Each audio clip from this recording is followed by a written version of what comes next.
Well, you may know the Washington State University Extension program from its many outreach projects like the Master Gardeners. But the Extension has been deeply involved in nutrition programs throughout Chelan and Douglas County, teaching classes on food preparation and safety to many different audiences, including school children. Congress put an end to the funding source for that program, known as SNAP Ed, as part of the One Big Beautiful bill last year. Margaret Vebrock has managed Washington State University Extension in the Wenatchee Valley for more than 50 years. In tonight's feature story, she told NCW Life's Jefferson Robbins the cuts have forced nutrition services to change dramatically. Well, we were the first county in Washington State, and actually the first state in the United States to get a grant to start the SNAP Ed program.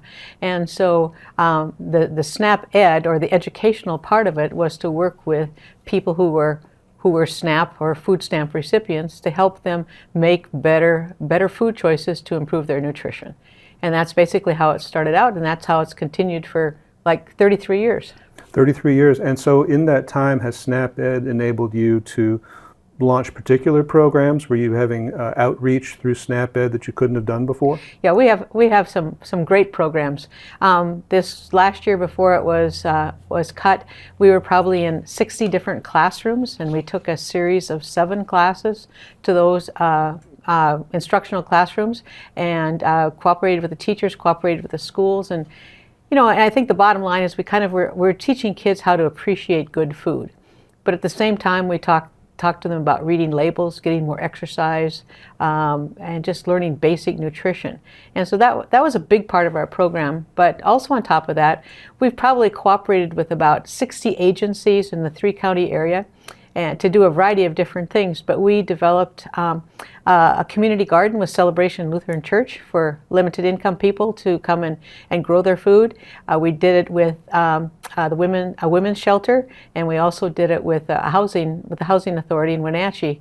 And we built raised garden beds through grants and labor and people who helped us do that. And so not only did they grow food, but then we had classes to teach them how to use the food, you know, successfully rather than waste it. And if they had excess, then we encouraged them to take it to the food bank.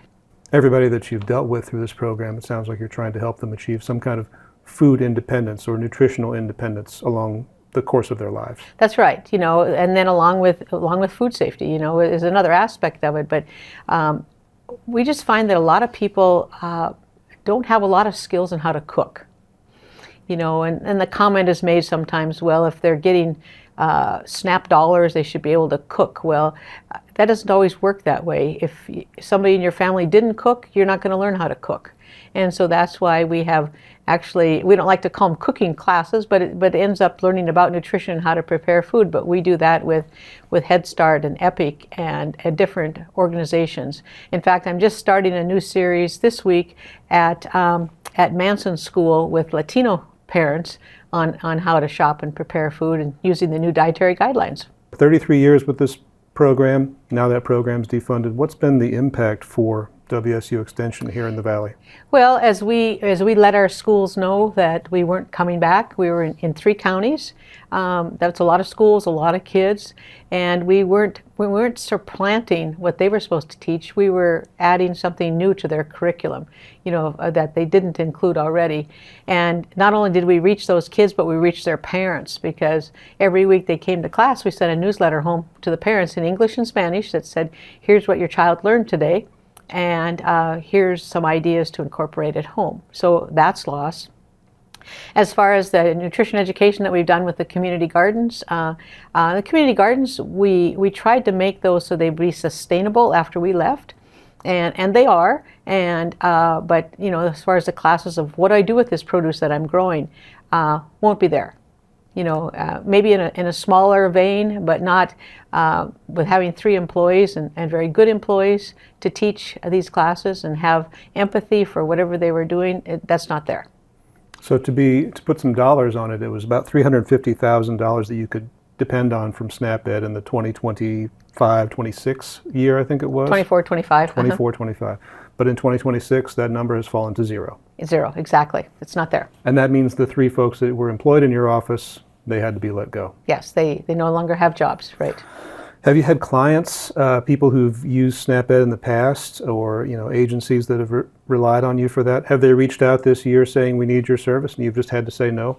Well, we've had people call and they haven't realized what happened. We tried to let all of our partners know, but still have people call and say, can you come to our agency and do programs, or that sort of thing.